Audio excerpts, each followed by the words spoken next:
Commander Adrian Sharp stood at the edge of the landing platform as the Terran transport Odyssey's Hope settled on Lethera's lavender sands. The sky glowed soft pink and gold, painted by twin suns setting on the horizon. For centuries, humanity wondered if they were alone. Now Adrian's heart beat fast at the thought of meeting an alien people. He wore a white uniform bearing the United Earth Federation symbol. His boots clicked lightly on the platform as he stepped forward. The platform rose a few meters above the dunes. A wide ramp led into a hall made of translucent crystal. Inside, light bent and danced on polished floors. Crystal spires reached toward the sky like tall trees. Adrian felt a hush as he approached, as if the very air breathed softly around him. A group of figures stood near the entrance. They were slender and tall, their skin shimmering in shades of blue and green. Faint bioluminescent lines pulsed with their speech, tracing delicate patterns across their arms and faces. Each wore simple robes spun from silky fabric that caught the light. Their expressions showed gentle curiosity. Adrian had seen images of the Letherans in briefing files, but nothing matched the real thing. One figure stood apart. She had eyes the color of clear water, calm and observant. Her name was Vea, a xenoanthropologist chosen to guide the Terran visitors. She carried a small notebook made from crystal leaves bound by thin silver threads. Vea tilted her head as she watched Adrian.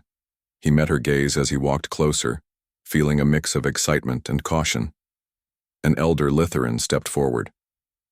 His bioluminescent lines glowed steadily as he raised a hand in greeting. Adrian mimicked the motion, moving with careful respect. The elders did not speak at first. Instead, they exchanged soft, rising and falling tones that sounded like wordless music. Adrian studied their lips and eyes, searching for meaning. Beside him, a small translator device recorded the sounds and began to produce broken Terran words. "Welcome, children of Earth," the device said in a gentle voice. Adrian exhaled in relief and stepped forward. "Thank you," he replied, using his best approximation of Letheran speech. The words felt strange on his tongue and sounded harsh to his own ears. Vea smiled, her bioluminescent lines flickering bright green. To a Letheran, such flickers meant joy and welcome. As the group moved inside, Vea guided Adrian through rooms filled with artifacts. In one hall, crystal tablets displayed scenes of skyships sailing on currents of light. In another, living, gardens glowed under a weightless dome where plants floated in midair. Adrian watched a blue orchid drift by like a feather. He reached out and touched its petals, feeling a faint vibration, almost like a slow heartbeat. Vea pointed at the flower and spoke in soft tones. The translator offered a rough translation of her words. Adrian nodded in understanding. He was amazed by how the Litherans blended nature with technology. Every surface seemed alive with subtle light. As they walked, he saw Letheran scholars adjusting crystal lenses that captured energy from their suns. He wondered if human engineers could ever create such elegant devices. Vea paused at a large window of clear crystal. Beyond, the desert stretched into rolling dunes that glowed under the twin suns. Far to the south, a ring of mountains rose, like jagged teeth. A low murmur passed among the Letheran guides. Adrian asked what they saw. Vea smiled and touched his arm gently. Through the translator he heard, "That is the southern range. Beneath those peaks lie hidden cities and deep knowledge." Adrian felt a thrill at the thought of secrets waiting to be discovered. They entered a chamber where floating crystals hovered midair, each glowing softly. When a guide tapped one, it hummed and showed moving lights inside. Vea invited Adrian to try. He placed his finger on a crystal, and it pulsed bright blue before shifting to lavender. On a display nearby, images formed, stars moving in slow, arcs with lines showing how they connected to Lethera's orbit. Adrian watched in awe as if peering at the map of a new home. After exploring the archive, Adrian and Vea walked to a courtyard bathed in warm light. The air was sweet with the scent of gardens arranged in precise geometric patterns. Vea offered Adrian a small crystal chalice filled with a cooling liquid. He sipped and felt a gentle sweetness, like honey blended with cool mint. Vea watched, her eyes bright with interest. Adrian smiled.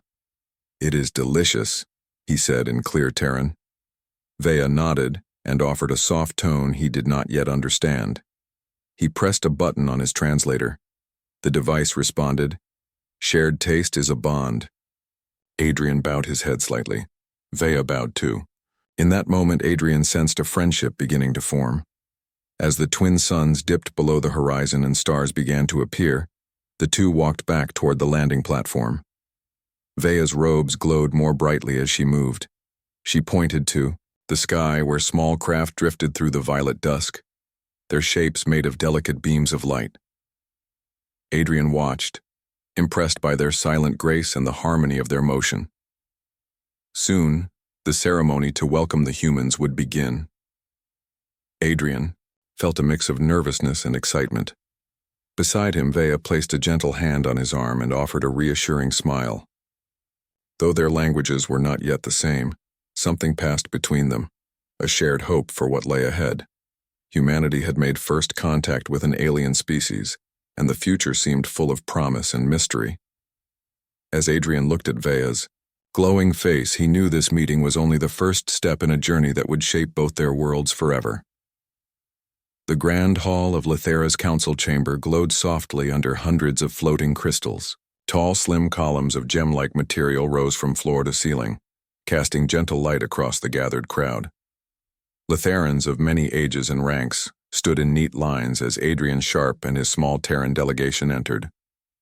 Vea led them forward, with calm grace. She moved with a slight bend at the waist, a sign of respect in her culture. Adrian imitated her posture even though it felt strange to him. When they reached the center of the chamber, the assembly paused. All breathing seemed to slow as the elders prepared to speak. Adrian's heart pounded. He had learned a few Letheran phrases but felt his words stumble awkwardly on his tongue. He looked at Vea for guidance. She offered a gentle smile, her bioluminescent markings pulsing in reassuring rhythms.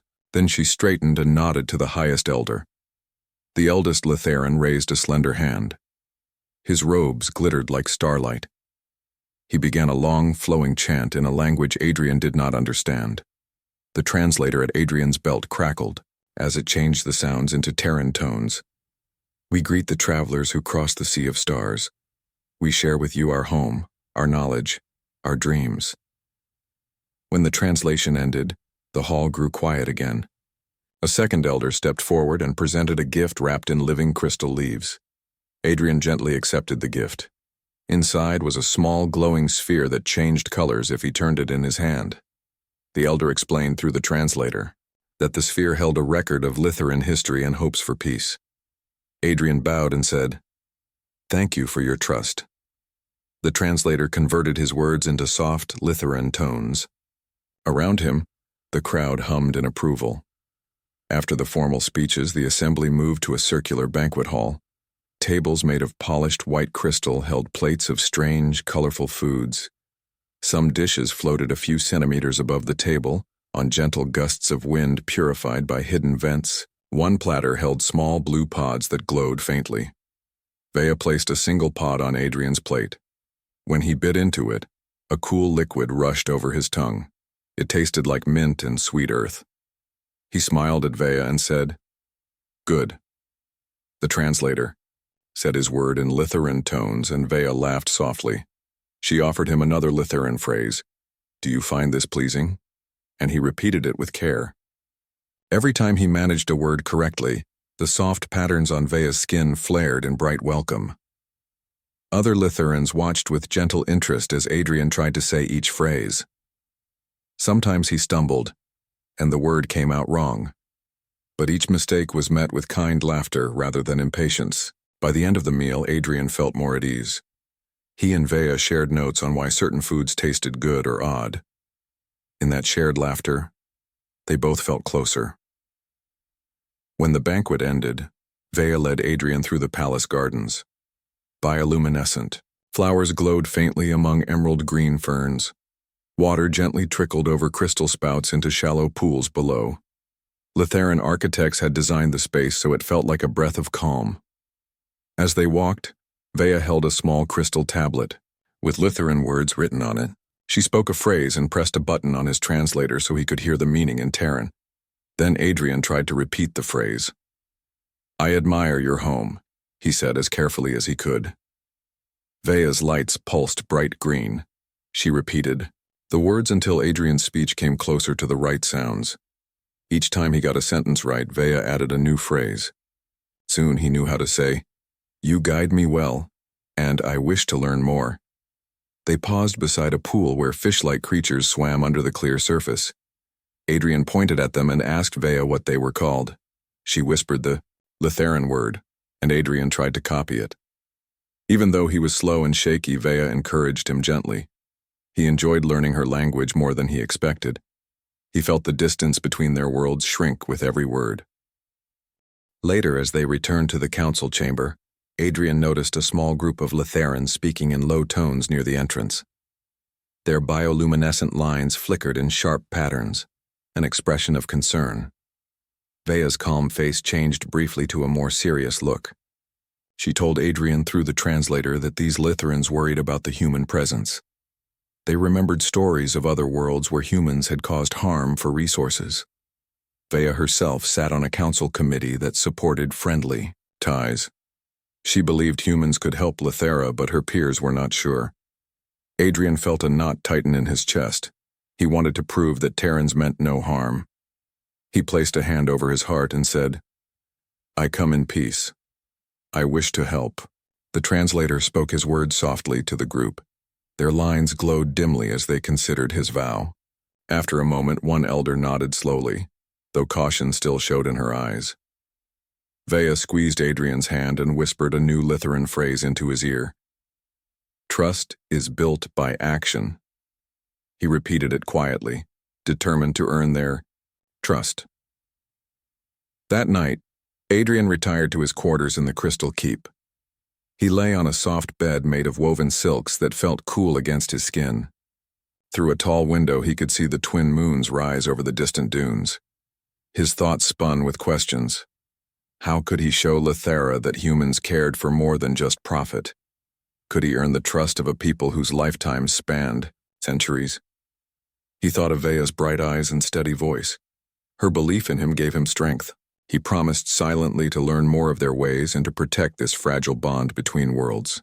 Deep in the silence, he wondered what challenges lay ahead.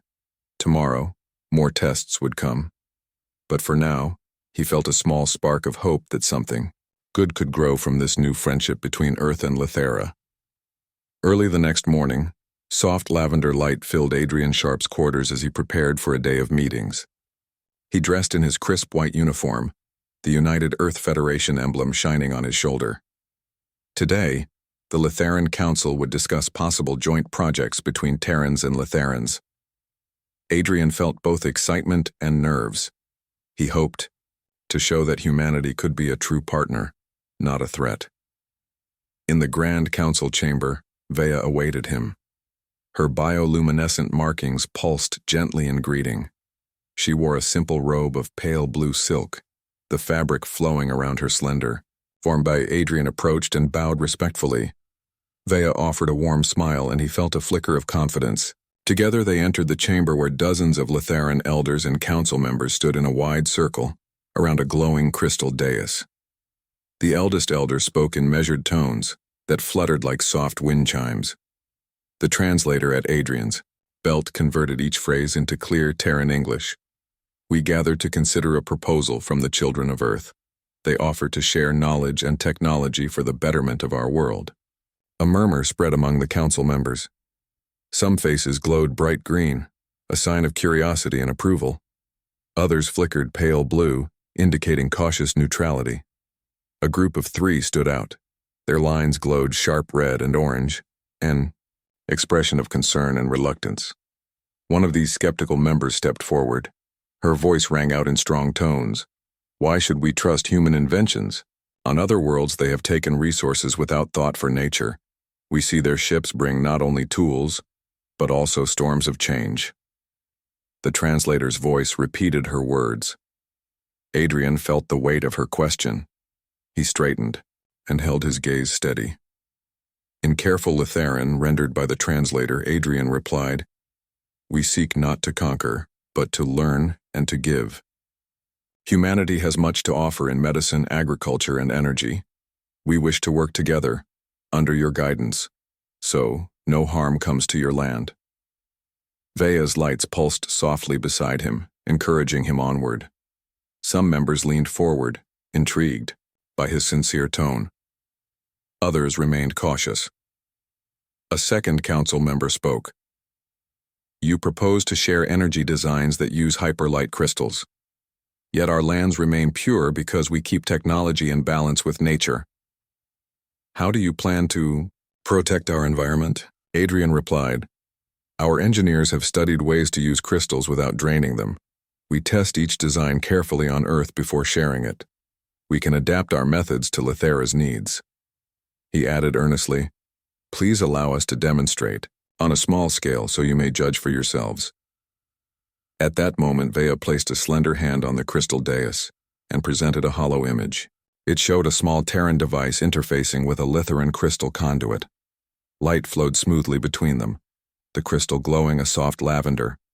Council members whispered among themselves as the image rotated. Many lines glowed serene green, signifying calm approval.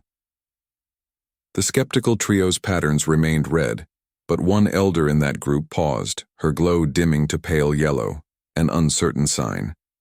The eldest elder raised his hand to speak. "We will allow a trial project," HFY announced in calm tones. The translator echoed, 2 weeks under the supervision of Master Vea and Commander Sharp. If the project does not harm our land, we will consider further cooperation. Vea's markings flared bright green, and Adrian breathed a sigh of relief. He bowed deeply and said, "Thank you for your wisdom." The hall hummed in respectful agreement. After the council meeting, Vea led Adrian out into a breezy courtyard. A gentle wind carried the scent of jasmine-like blossoms. Lutheran researchers had set up a small test area near a cluster of living crystal plants. These plants pulsed with soft light and filtered the air through their leaves. Adrian knelt beside Vea, watching as she placed a human crystal harvester next to a Lutheran crystal node. The harvester emitted a low hum. Adrian checked his notes. The device should gently draw energy from the node without harming its structure. Vea spoke softly in Lutheran, and the translator rendered her words, "Activate now, but hold for any sign of stress." Adrian pressed a button. A beam of pale blue light connected from the harvester to the crystal node. Slowly, the node glowed in brighter lavender tones. Adrian observed carefully, checking his instruments. Vea monitored the crystal's biosigns through a handheld sensor. She nodded when the node's vital patterns remained steady. Adrian smiled and said, "It works," the translator repeated. Vea's glow shone bright green. Around them, other researchers and aides watched with mild excitement. Some skeptical observers circled at a distance, their patterns flickering uncertainly. One of them approached, a stern-faced scientist named Kalen. He tapped the harvester and asked, "What if this reactor fails?" "These crystals are the heart of our cities," Adrian replied calmly. "We built fail-safes. If levels spike, the harvester shuts down immediately. We can show you the codes if you wish." He gestured to his data pad. Kalen peered at the pad, his markings flickering yellow. After a long pause, he said, "Perhaps this trial deserves study." He stepped back, and Vea's patterns glowed soft turquoise, respectful calm.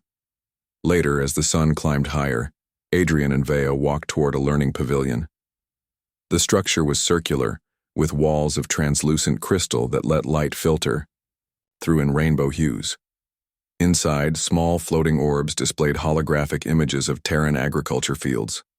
Adrian explained how humans grew food in vertical farms, using artificial light and precise water systems. He pointed to pictures of green fields stretching under a single star. Vea watched, fascinated, and tapped a phrase into her crystal tablet. The translator spoke her question.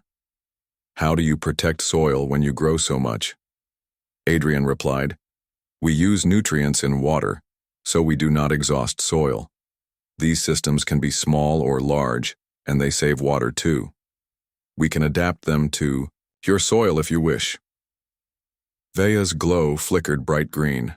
She turned to an aide and gave quick instructions in Lithuanian. The aide nodded and activated a hollow chart showing Lithuanian soil samples. Adrian studied the chart. He said, "Your soil is rich in rare minerals. If we add these farming systems near settlements, we can grow food without harming your precious land." Vea nodded and he added, "We can build one small greenhouse and show you how it works. No risk." She smiled warmly, and her glow matched, the tone trusting and hopeful. As dusk approached, Adrian and Vea returned to the crystal keep. They passed through winding corridors of glowing crystals. In the distance, they heard a soft chime, a warning bell from the research wing. Adrian's heart tightened. Trouble might be brewing. Vea's lines flickered to a tense red. She said urgently, "Something is wrong with the seismic sensors near the southern range. Readings are off the normal scale." Adrian frowned. He had not expected a geological issue so soon. He glanced at Vea, whose face held worry. "We must see the data," he said. She pointed ahead. "Come quickly." They moved swiftly. Adrian's footsteps echoed on the crystal floor as he followed Vea into a dimly lit control chamber. Screens glowed with graphs and numbers. Scientists clustered around a central hollow projection showing a map of Lithera's southern mountains, where red blips pulsed unpredictably. Adrian took in the scene. He asked in soft Terran, "What do these spikes mean?" Vea replied, "Sensors detect deep tremors. Fault lines are shifting faster than we have seen in a century. We do not know why." Adrian's mind raced. He remembered old reports about Lithera's stable crust. If some anything threatened that stability, it could endanger nearby cities. He turned to the scientists. "Show me the data from different frequencies. I want to help analyze." A young researcher touched a panel, and new charts appeared. Adrian studied them, noting unusual high-frequency waves. He said, "These waves match patterns humans recorded near fault zones when mining was too deep." Vea's eyes widened. "Do you think—" she began, her voice trembling. Adrian nodded. "I do not know yet, but we must investigate. If the cause is natural, we can help stabilize. If it is caused by something else, we must stop it." Vea's markings pulsed bright purple. Alarm. She placed a hand on Adrian's arm. "We must act quickly," she said. Adrian gave a firm nod. Though he longed to rest, he knew that their mission had grown more urgent. Together, human and Litharian would face this new threat. The fragile trust they had built so far would be tested by a danger that could shape the future of both worlds. The air in the Crystal Keep felt heavier than usual. Commander Adrian Sharp sat quietly in the strategy room beside Vea. Large crystal screens floated around them, showing maps of Lithera's southern mountain range. Red lines and blinking symbols covered the display, warning signs of growing danger beneath the surface. Tremors had continued throughout the night. They were small but regular and spreading. "This pattern is not natural," Adrian said, pointing to a sharp spike on the graph. "It looks like something is disturbing the underground layers." Vea's glowing markings flickered blue with worry. "We have never seen such movement in this region," she replied. "This land has been still for hundreds of cycles." Adrian leaned closer to the screen. "On Earth we saw something like this when deep drills were used in unstable zones. But no such activity has been reported here, right?" Vea shook her head. "No drilling, no mining. Nothing that should cause this." Still, the tremors were real and growing stronger. News of the seismic activity reached the Litharian High Council by midday. Elders, scientists, and military advisors gathered once again in the Great Chamber. This time the mood was tense. The soft glows of curiosity had faded. In their place, sharper colors danced, red for alarm, yellow for caution, and dull gray for suspicion. Adrian stood beside Vea as she gave her report to the council. She explained the data, the growing tremors and the unusual energy signatures found deep beneath the mountains. As she spoke, her voice was calm but firm. She shared the graphs and sensor readings gathered by both Letheran and Terran tools. But when Adrian stepped forward to offer Terran assistance, one of the elder counselors raised a hand. "This began after the humans arrived," the elder said. His voice, though soft, carried through the chamber like a cold wind. "Our land was still. Our mountains were silent. Now, they shake." Several others murmured in agreement. Their markings pulsed in colors of doubt and fear. One counselor turned directly to Adrian. "Did your people bring machines that disturb our land? Did your ship leave behind technology that causes this?" Adrian took a deep breath. He understood their fear. From their point of view, his arrival and the tremors had happened at the same time, but he had nothing to hide. "No," he answered, calmly. "Our ship is clean. Our tools are light and tested. We have used no drills, no heavy machines. We came only with goodwill." Still, the suspicion remained in the room like a thick fog. Bea stepped beside him. "I have studied the data closely," she said. "These readings are older than the humans' arrival. The changes began before they landed, but we were not watching carefully. That is our mistake, not theirs." Her words carried weight. Some of the elders dimmed their glow, a sign of quiet reflection.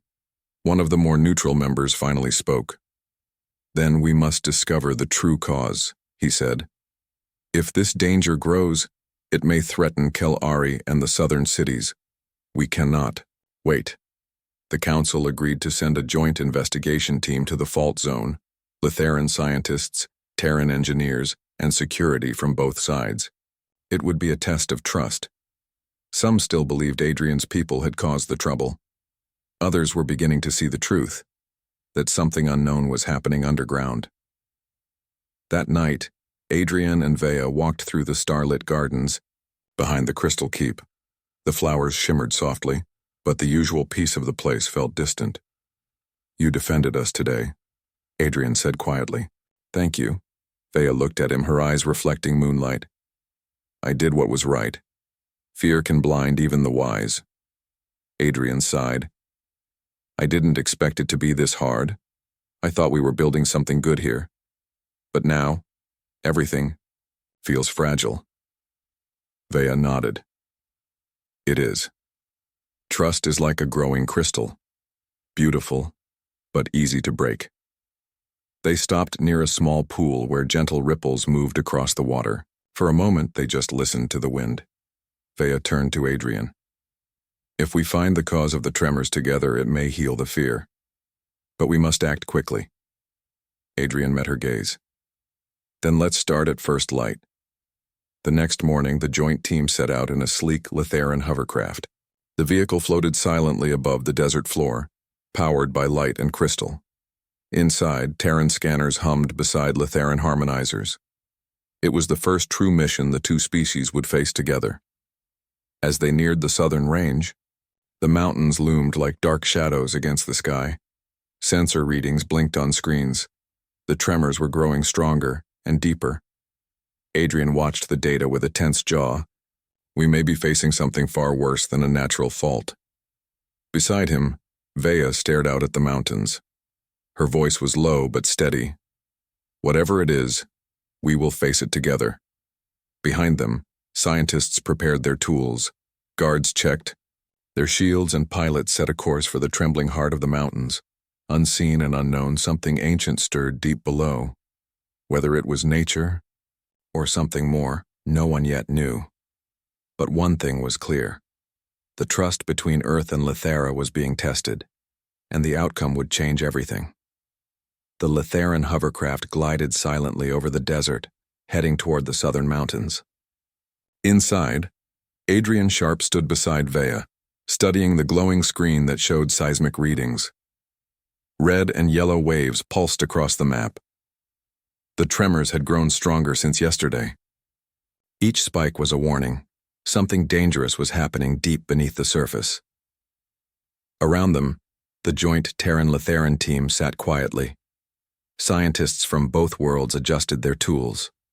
Some stared at the landscape through the windows. Others whispered to each other in hushed voices. Everyone could feel it, the pressure of time, the weight of the unknown. "We are almost at the fault line," said Vea, checking her crystal tablet. Adrian nodded. "Let's hope we're not too late." The hovercraft landed gently near the base of a tall ridge. The ground here was different. The sand was darker and strange cracks marked the surface. A deep, low hum came from the earth, soft at first, then louder when one listened carefully. Adrian stepped out and looked around. The air smelled of dry minerals and heat. The mountains stood like silent giants, their peaks lost in clouds. Birds flew overhead, circling once before vanishing into the rocks. Vea led the group toward a rocky path that spiraled down into a narrow canyon. At the bottom was the entrance to an old Litheran research station. This place was once used to study the crystal fields, she explained. But it was closed long ago. Now it may help us understand what's happening. Inside, the station was dim and silent. Dust floated through beams of pale light. The team powered up the old machines and linked them with Terran scanners. Slowly, the room filled with soft humming and blinking lights. Adrian and Vea worked, side by side, comparing data. The deeper they looked into the fault line, the stranger the readings became. There were energy waves no one could explain, frequencies that did not match anything known to either world. "This isn't just a normal quake," Adrian said. "Something is pulsing under the earth. It's almost like a signal." Vea's eyes widened. "A signal? From where?" Adrian pointed at the screen. "Look at this pattern. It repeats every 10 minutes. And here, there's a sharp rise in heat, right in the middle of the fault." They ran more tests, sending small drones into a narrow crack in the earth. The drone lights showed tunnels far below, carved not by nature, but by some kind of tool. The walls were smooth and shaped in spiral patterns, glowing faintly with light. Vea stared at the live video feed. "These are not natural," she said quietly, "but they are not ours either." Adrian felt a chill. "Then who made them?" Before they could answer, the ground trembled under their feet. The lights in the station flickered, everyone froze. A deep rumble echoed through the canyon. "Another tremor," a Terran scientist shouted. "No," said Vea, looking at her tablet. "This is something else. It's coming from under the tunnels." Suddenly, the drone feed shook. The image blurred, then turned to static. "We lost the drone," Adrian said. "Something blocked the signal." Fear grew in the room. The team backed away from the main console, unsure what to do next. Then Vea pointed to a shape on the screen, a massive shadow, barely visible, deep beneath the surface. "It's moving," she whispered. "And it's alive." Adrian leaned closer. "How big is it?" Vea checked the scale. "More than a kilometer long. It's been sleeping under the mountains. The tremors, they're coming from it." Everyone stared in silence. An ancient creature, hidden for centuries, now stirred beneath their feet. Whether it was made of flesh, crystal, or something else they could not tell. But its energy matched the strange signal perfectly. "It must have awakened recently," Adrian said. "Maybe something disturbed its rest." Vea nodded. "And if it rises, the shock waves will destroy everything." Nearby, cities, forests, crystal fields. They had found the source of the threat. But stopping it was another question. The team quickly prepared a report. Adrian sent a message to the Litheran High Council and the Terran command ship. "We've found a massive underground life form," he said. "Its movement is causing the earthquakes. We need support and a plan to calm or contain it." Vea turned to Adrian. "This is not just science anymore, this is survival." As the sun set over the mountains, the hovercraft lifted off once again, racing back toward Scifi. Below them, the ground rumbled once more, as if the ancient creature was turning in its sleep. The true danger had only just begun. But now, Earth and Lithara knew the truth. The tremors were not random. They were the heartbeat of something old, something powerful, something that had just awakened. The city of Kelari stood shining under the pale light of the twin suns, but inside its heart, fear was growing. The message from the southern fault had reached every council member, every scientist, every leader. An ancient life form asleep for centuries was now waking deep beneath the earth. Its movements were causing the ground to tremble. If it rose, the shock could destroy half the continent. In the command center of the Crystal Keep, Adrian Sharp stood with Vea beside a large glowing map. Red warning symbols flashed along the southern mountains. Terran engineers and Lytheran scientists were now working together, checking data, adjusting tools, and building a plan. "We must stop the creature from waking fully," said Adrian. "But we can't hurt it. We don't know if it's peaceful or dangerous." Vea nodded. Her eyes were focused and calm. "We must guide it back to rest. We must speak to it, in the language of light and sound." Lytherans believed all life had a rhythm, a natural pulse. Their crystal cities were built, using tones and energy that matched the planet's vibrations. Vea explained that the creature might also respond to vibration, frequency, and harmonic signals. "If we can match its pulse," she said, "we may be able to send it a message of peace, of calm." Adrian thought for a moment. "Terran, sonic emitters can send deep controlled waves. If we combine those with your crystal harmonizers, it might work." The council quickly agreed to the plan. There was no time to waste. The team loaded the equipment into special transport craft. Adrian and Vea led the mission. They flew back to the southern fault, this time with purpose and unity. The sky turned orange as they reached the mountains. The ground shook softly below. Small rocks tumbled down the slopes. The team set up their equipment at 3 key points around the central fault line. Each station had both human and Lytheran technology. Terran sonic emitters stood next to Lytheran resonance crystals. As the teams worked, Adrian adjusted the sonic frequency. "We need to match the creature's heartbeat," he said. Vea placed her hand on a glowing crystal, closing her eyes. "It is slow, deep, like the first breath of a world." Adrian listened. He adjusted the wave controller. A low, soft sound came from the emitters. At first, the ground remained still. Then, the tremors changed. They became slower, softer. "It's listening," said a Lytheran engineer, eyes wide. The team activated the second set of harmonizers. Crystals lit up in gentle pulses, sending patterns through the air. The frequencies joined together, human science and Lytheran art blending into one voice. Below, in the deep earth, something responded. The seismic waves grew steady. The ground no longer shook wildly. It now throbbed with a rhythm like the slow beat of a heart finding peace. But then, something shifted. A loud, low groan echoed from the mountains. Cracks appeared in the ground. A section of the cliff collapsed, sending dust into the sky. "The balance is not complete," Vea shouted. Adrian ran to the third station. "We need full alignment now." The wind picked up. Dust blew across the field. The sound grew louder. The creature was moving again. Vea stood in front of the last harmonizer. Her crystal tablet glowed brightly.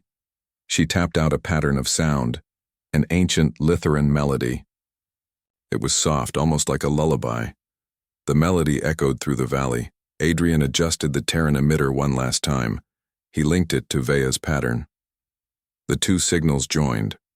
One tone from Earth, one from Lythera. The Earth went quiet. Rumbling stopped. The air stilled. Everyone stood frozen, waiting. Then a soft light began to rise from the cracked ground. It was not fire. It was not smoke. It was gentle and pure, like starlight flowing from the earth itself. Vea whispered, "It understands." Adrian stared at the light. "Is it communicating?" The light pulsed in soft waves matching the frequency of the emitters. A reply, not in words but in feeling. Calm, peaceful, aware. The creature, whatever it was, had not come to destroy. It had simply stirred in its sleep. And now, through the harmony of two worlds, it was returning to rest. The team watched in silence as the light faded slowly back into the earth. The cracks sealed. The tremors stopped completely. Vea stepped beside Adrian. Her eyes shimmered with emotion. We did it, together. Adrian looked at the team around them, Terrans and Litherans standing side by side. This is what unity can do, he said softly. The mission had succeeded. Not with weapons, but with trust. Not with force, but with harmony.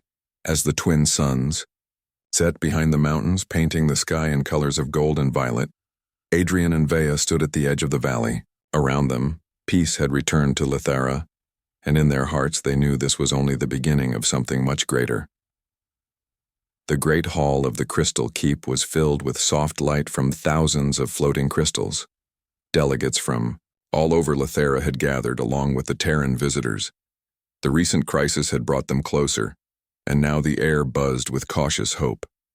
At the center of the hall stood Adrian, Sharp, and Vea, ready to speak to the assembly. Adrian looked around at the faces, Litheran elders, scientists, and leaders who had once doubted humanity's intentions. Now, many glowed softly with acceptance.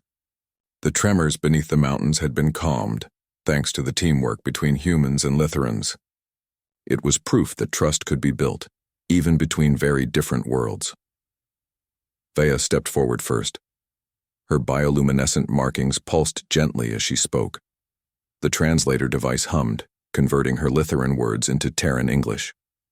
We have faced a great danger together, she said, an ancient force that could have destroyed us, but through unity, respect, and harmony, we found peace.